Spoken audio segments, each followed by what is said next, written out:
Bismillahirrahmanirrahim. Assalamualaikum warahmatullahi wabarakatuh. Alhamdulillah wassalatu wassalamu ala Rasulillah Sayyidina Muhammad ibn Abdillah wa ala alihi wa ashabihi wa mawalah.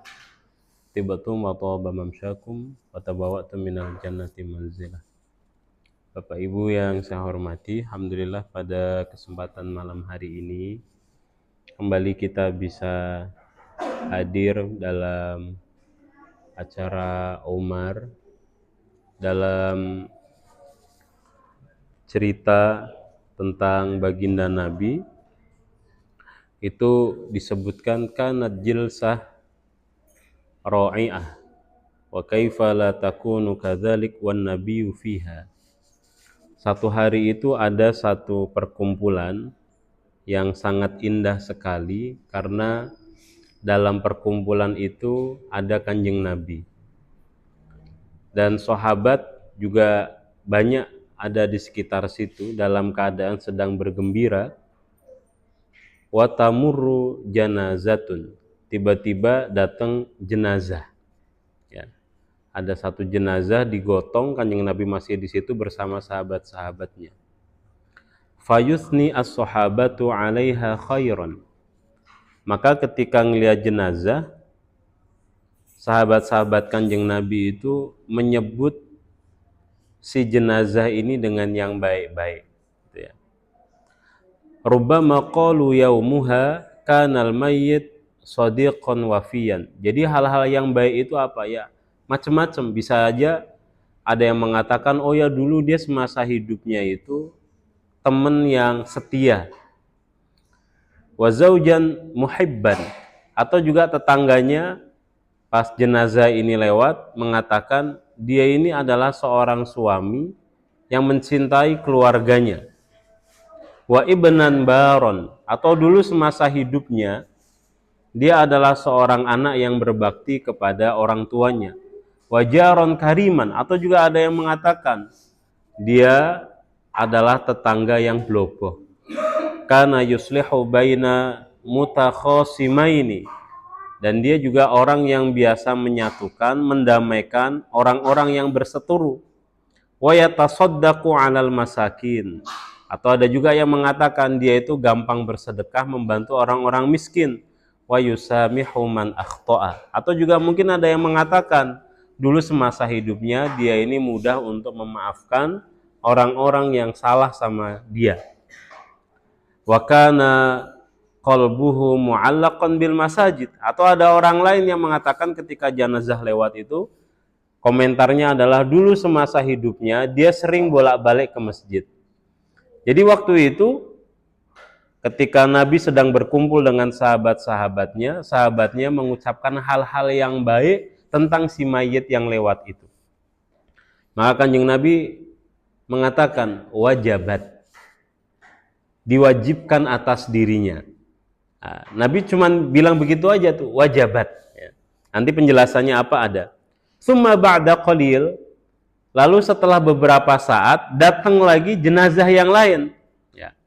Fa'atna sahaba 'alaiha syarron, dan pada jenazah yang kedua ini sahabat Nabi mengucapkan hal-hal yang buruk, mengenang tentang hal-hal yang buruk terhadap jenazah yang lewat yang kedua ini. Apa hal-hal buruk? Macam-macam gitu. Mungkin ada yang mengatakan kannal mayyit shadiqan ghadiran. Dulu semasa hidupnya dia itu adalah seorang kawan tapi yang pandai berkhianat sama teman-temannya, pandai berbohong, cari utang Pak bayar ngesok, tapi rasalah sih ngesok kan iso telung dino maneng, seminggu maneng opo no, sebulan maneng ya iso ya. Kannal mayyit shadiqan ghadiran. Ya. Atau ada yang juga mungkin yang berkomentar wa zaujan laiman, dia adalah seorang pasangan yang jahat, wa ibnan aqon, atau ada yang pernah bersaksi ngelihat dia adalah anak yang durhaka sama orang tuanya, wa jaron mu'dzian, atau tetangganya memberikan kesaksian dia adalah tetangga yang suka nyakitin orang-orang di sekitarnya.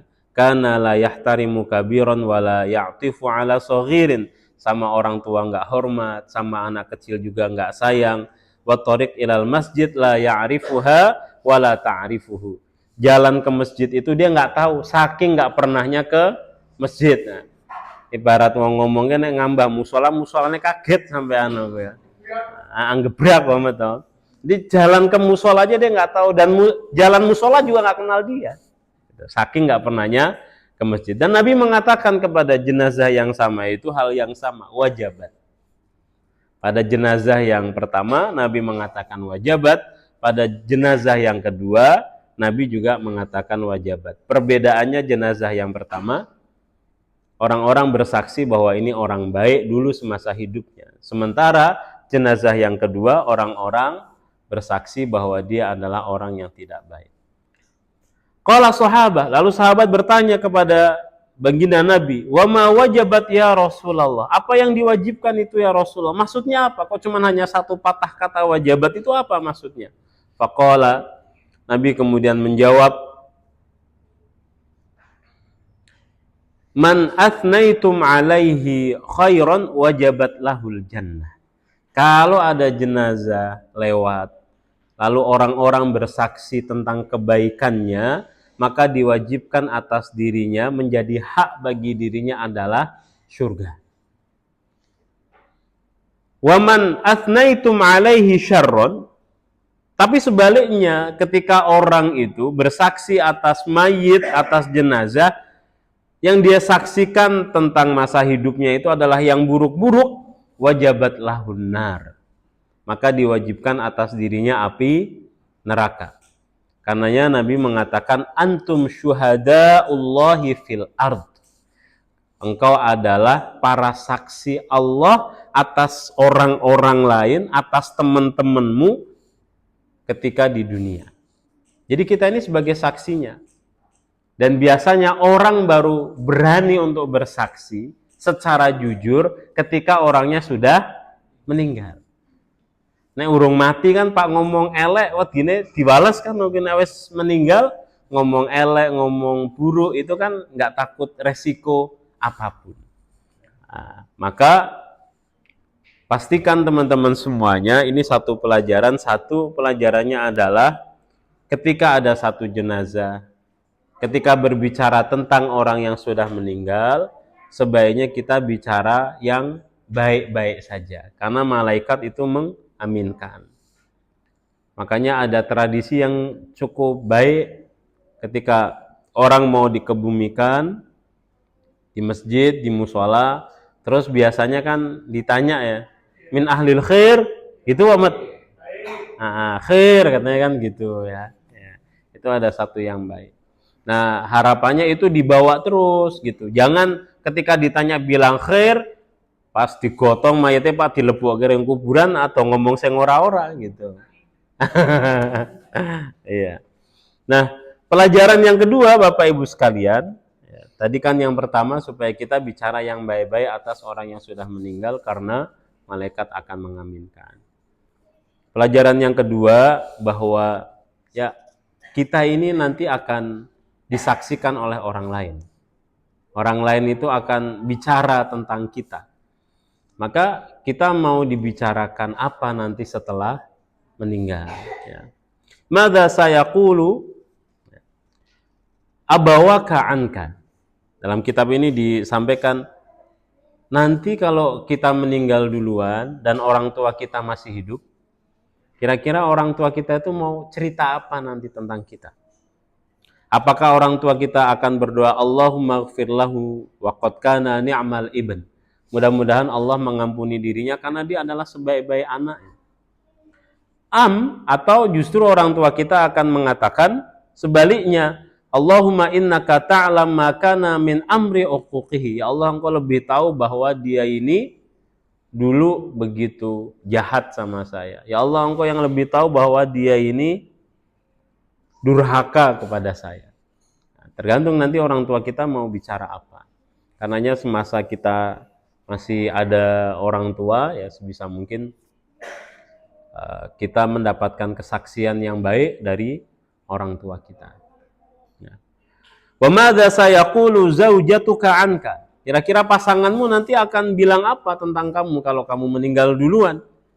Apakah akan mengatakan Allahumma innaka kana khairu zaujin, ya Allah dia adalah sebaik-baik pasangan, atau justru sebaliknya, setelah kita meninggal justru pasangan kita bahagia, alhamdulillah mati dhisik. Amsa taqulu ya, khudh bihaqqi minhu ya Allah. Ya Allah, ambil itu hak-hak saya, itu masih banyak yang tidak ditunaikan sama pasangan saya. Mada sayaqulu abna'uka anka. Kalau misalkan kita meninggal duluan, anak-anak kita nanti kira-kira mau bilang apa? Allahumma innahu kana abban adilan lam yufaddil ibnan ala bintin. Apakah nanti orang anak-anak kita akan mengatakan, ya Allah dia adalah ayah yang adil, tidak membeda-bedakan antara satu anak dengan anak yang lain, ataukah justru anak kita akan mengatakan yang sebaliknya? Nah, mumpung kita masih hidup, semua kesempatan itu masih ada. Nanti tetangga kita akan mengatakan apa? Apakah tetangga kita akan mengatakan Allahumma anzilhu fi jiwarika faqad kana khairu jarin, ya Allah tolong tempatkan di tempat yang terbaik di sisimu karena dia adalah sebaik-baik tetangga. Atau justru akan mengatakan yang sebaliknya, ya, istarahna min adha, alhamdulillah dia sudah meninggal, berarti kita sudah bisa beristirahat. Karena biasanya dia setiap hari ganggu. Ketika nyetel musik ya kadang kekencengen gitu. Ketika nutup pintu tonggone ya sampai krungu bledar, nutup pintunya terlalu kencang. Nyetel musiknya campur horek gitu kan. Ya. Ketika manggil anaknya ya, atau manggil istrinya dari luar sambil gembor-gembor, tetangganya kemudian terganggu, maka ketika nanti orang-orang yang seperti ini meninggal, tetangganya justru akan bersyukur ya, karena sudah nggak ada lagi orang yang mengganggu hari-hari kita.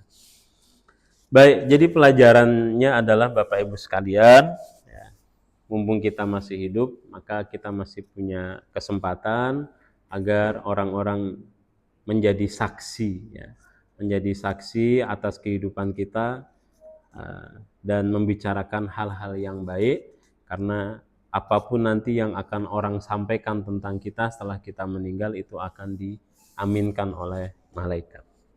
Cerita yang kedua, ya, Bapak Ibu sekalian, jadi cerita yang kedua ini tentang Fathu Makkah. Nabi itu kan sama sahabat-sahabatnya tidak mendapatkan tempat di Mekah, dimusuhi, ya, dibully, dilukai. Akhirnya Nabi kan ngalih. Nah, nek daris ngalah, ngalih, ngamuk. Nah, kalau Nabi enggak gitu ya, ngalah ya ngalih, ngalih ya ngalih gitu. Karena 13 tahun berdakwah di Mekah itu tidak mendapatkan tempat, dicaci maki, wah terus hidupnya dibuat nggak tenang sama sahabat-sahabatnya, akhirnya ngalih. Ngalih itulah yang disebut dengan hijrah ke Madinah. Di Madinah Kanjeng Nabi bersama sahabat-sahabatnya, orang Muhajirin, dibantu sama orang Ansor itu 10 tahun. Lalu ada satu peristiwa namanya Fathu Makkah. Fathu Makkah itu berarti Nabi sama sahabatnya itu mau balik lagi ke Mekah gitu ya. Karena Makkah dianggap sudah aman. Dan semua orang itu pengen banget masuk ke Mekah. Nabi dan sahabat-sahabatnya pengen. Bagi orang-orang Muhajirin, ya, orang Muhajirin itu berarti tanah kelahirannya adalah di Makkah. Balik lagi ke Mekah itu adalah mudik kan, balik kampung. Jangan bisa bayangkan ada orang 10 tahun, 5 tahun nggak pulang ke rumah, maka begitu dia pulang ke rumah itu kan senangnya luar biasa gitu ya. Kalau dalam buku ini sampai disampaikan bisa jadi rasanya kayak ingin nyium tanah Mekah, orang-orang yang Muhajirin kelahirannya di Mekah itu. Saya pernah Bapak Ibu sekalian 4 tahun kayaknya saya nggak ngelihat Indonesia gitu. Dan rasanya pertama kali pulang ke Indonesia itu ya seneng. Meskipun ini berarti wis pirang tahun, wis 11 tahun ya. Pengennya balik mrono maneng kan. Aku ora ngomong loh, Mat. Aku ora ngomong loh, Mat.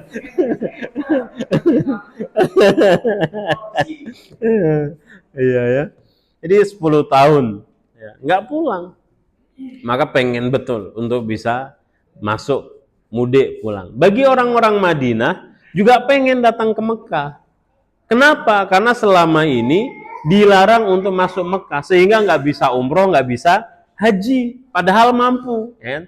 Kayak jenengan tuh kan, udah daftar haji, wes mampu Pak haji, tumun-tumun kuotanya hilang, kan ngowe. Nah, wes pengen nepo umroh, tumun-tumun kuotanya hilang, kan kayak gitu.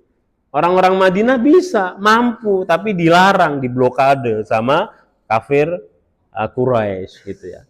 Orang-orang yang bukan asli Mekah, bukan asli Madinah juga pengen betul untuk bisa masuk ke Mekah ketika Fathul Mekah, karena pengen mendengarkan azan itu dikumandangkan di Mekah.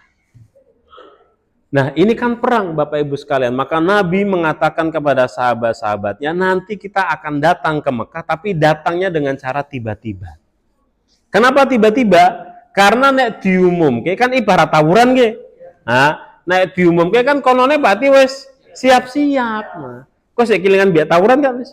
Nah, tawuran ki menang kuwi carane kudune konone ora siap-siap. Ku gampangan ya kuwi. Strategi ya.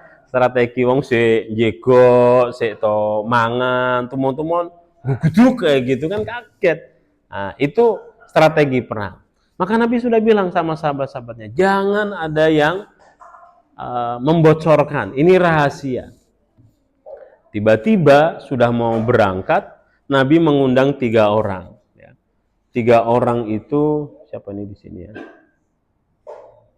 Adalah satu Sayyidina Ali, yang kedua adalah Sayyidina Zubair, dan yang ketiga adalah Sayyidina Miqdad. Kata Kanjeng Nabi mendapatkan wahyu, wa ya'muruhum bitawajjuh ilal fauri ila raudhati khakh. Kata Kanjeng Nabi, kalian bertiga segera pergi ke satu tempat itu namanya adalah Raudhatil Khakh. Sekarang, segera. Kenapa? Haitsu hunaka imra'atun tahmilu risalatan alaihim ihda. Haitsu hunaka imra'atun tahmilu risalatan alaihim ihdaraha ilaihi mahma kallafal amr. Kata Kanjeng Nabi, karena nanti di tempat itu ada seorang perempuan dan dia bawa surat. Apapun yang terjadi, apapun resikonya, surat itu bawa ke saya. Serahkan surat itu ke saya, kata Kanjeng Nabi. Akhirnya bertiga tadi, Sayyidina Ali, Sayyidina Zubair, sama Sayyidina Miqdad. Langsung datang ke sana dan ternyata ada seorang perempuan. Nabi dapat wahyu kan? Kata Kanjeng Nabi, kasih itu suratnya. Si perempuannya masih mengelak. Enggak, saya enggak bawa apa-apa. Enggak gitu. Mengelak terus. Karena tadi pesan Kanjeng Nabi, apapun yang terjadi, pokoknya bawa surat itu. Ya, maka 3 sahabat ini ngegas. Ngegas ke bahasa Indonesia ini apa ya?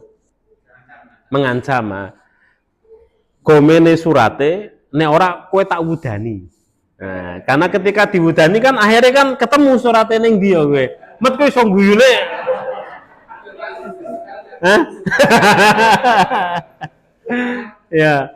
Akhirnya kan karena ngelihat kayaknya 3 orang ini serius, 3 orang laki-laki ini serius, akhirnya dia ngalah.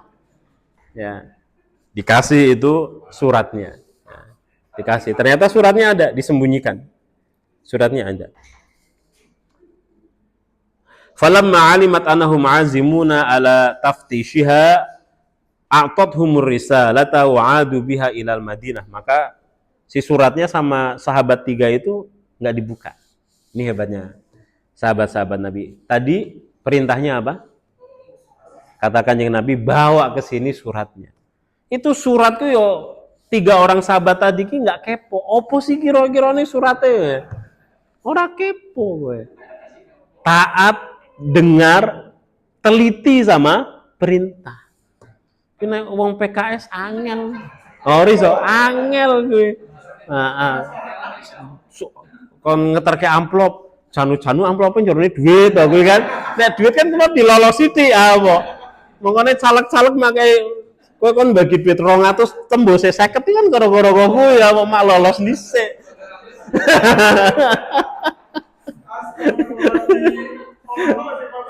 Ono betul. Apa pengalaman kan, Mat? Jadi sahabat Nabi itu teliti betul. Bawa ke sini suratnya, ya nggak dibuka, dibawakan sama Kanjeng Nabi, baru yang ngebuka adalah Kanjeng Nabi. Ternyata isi suratnya adalah wahia min Hatib ibnu Abi Balta'ah. Ada salah seorang sahabat Nabi itu nulis surat, dititipkan sama si perempuan itu, supaya suratnya dikasihkan ke orang-orang Quraisy. Padahal Nabi tadi di awal sudah mengatakan ini harus rahasia. Ternyata ada yang mau bocor ke mah. Priye wes met. Untungnya konangan karena mendapatkan wahyu tadi itu, gitu ya. Nah, ketika ditanya, kenapa kok kamu lakukan itu? Ya, kata sahabat Nabi itu, saya punya keluarga di Mekah. Saya khawatir keluarga saya terancam, dan mereka itu para du'afa, orang-orang yang lemah, nggak ada yang ngebelanin mereka gitu. Maka saya mau ngirim itu supaya keluarga saya ini aman. Ya itu logis, maksudnya men, aku wedi engko jangan-jangan apa keluargaku sing nang Mekah gae dilukai, dipateni, karena mereka yo ibaratnya KTP-ne ke desil 1 kuwi lah. Desil 1. Nek ilang ki wong ora ono sing luru kuwi. Nek ilang nek desil 10 kan sih ono sing luru, iki desil 1 kok. Ilang ki negara alhamdulillah yo. Ibaratnya kok kuwi ya ibaratnya mek gampang kok kuwi ya. Maka ngirim surat itu. Nah, ini kan pengkhianatan besar, teman-teman. Pengkhianatan besar. Kalau misi Kanjeng Nabi itu gagal, berarti kan gagal gara-gara sahabat ini. Besar itu, bukan cere-cere, bukan. 10 tahun kan, yang tadinya mau mudik nggak jadi mudik, yang tadinya pengen dengar adzan berkumandang di Mekah nggak jadi, orang Madinah yang tadinya mau umroh nggak jadi, gara-gara satu orang yang khawatir itu. Ya. Nah, maka Umar bin Khattab langsung marah. Apa kata Umar bin Khattab? Ya Rasulullah, idzan li an adriba unuqa hadzal munafiq. Wahai Rasulullah, izinkan kepada saya untuk mukul kepalanya orang munafik ini. Mukulnya nganggo apa, Mat? Nganggo pedang. Maksudnya dipancela. Tapi apa jawaban Kanjeng Nabi? Ini yang hebatnya. Katakan dengan Nabi apa? Faqala lahu Rasulullah, la ya Umar, innahu qad syahida badrun. Jangan, wahai Umar bin Khattab, karena orang ini yang tadi berkhianat ini ikut perang Badar. Perang Badar adalah perang pertamanya umat Islam, dan Allah Subhanahu wa taala dalam Al-Qur'an mengatakan, terserah bagi orang-orang yang sudah pernah ikut perang Badar itu, terserah mau ngelakuin apa aja, itu sudah diampuni sama Allah Subhanahu wa taala. Tapi kan ini kan pengkhianatan besar. Ya kan? Jadi Umar juga logis gitu, tapi Kanjeng Nabi bijaksana. Nah, pelajarannya apa teman-teman semuanya? Kalau dalam kitab ini disampaikan bahwa kita ini selalunya kan berinteraksi sama teman, sama semua orang. Dan orang itu pasti ada salahnya. Maka ketika seseorang itu bersalah kepada kita, cara paling ampuh untuk memaafkan orang ini adalah ingat kembali bahwa dia itu punya kenangan Badar kepada kita. Maksudnya punya kenangan Badar itu apa? Dia pasti punya jasa. Orang Badar itu kan orang yang sudah berjasa kepada agama Islam, ikut perang pertama di saat orang-orang itu nggak ada yang mau ngebela agama Islam. Ya. Maka diingat lagi jasanya dia apa dulu, sehingga akhirnya kita lebih mudah untuk memaafkan. Ada teman kita bersalah sama kita, dealing lagi, tapi kuwi koyone mbiyen pas anakku mati sing ngedeke tendo kuwi koyone ya. Meskipun saiki jengkel ke aku pokoke, tapi tenen sing mbiyen ngedeke tendo ya kan. Setonge liyane urung teko ke tenen wis kasih ya. Kenapa tenen ngedeke tendo? Tur pertama kuwi mesti karena pengangguran kan. Tapi itu jasanya orang pengangguran itu kuwi. Lah nek wong semuane do kerja kan ora ono sing masange tenda malah ya kan. Ah. Mau ya, ketika ada siapapun gitu ya, atasan kita bikin kita marah, ya diingat lagi bahwa atasan kita ini punya jasa. Anak kita bikin kita sebel gitu ya. Tapi mau gimana-gimana anak kita pernah pasti ada jasanya. Kita juga pernah marah sama orang tua. Ya, mau gimana-gimana orang tua diingat lagi pasti ada jasanya. Begitu juga dengan suami kita, dengan istri kita. Istri kita ini kan punya badarnya sendiri-sendiri gitu ya. Mungkin ngurus anak-anak capek. Mungkin tapi angel mah tuh mak bayangin cerita iki mak bayangke angel loh. Kan apa arane istri itu kan capek oh. Harus nyiapin masak, nyuci, terus ngedidik anak-anak. Ngedidik anak-anak itu capek. Melayu pontang-panting prono ndeloke wis sayah dhewe.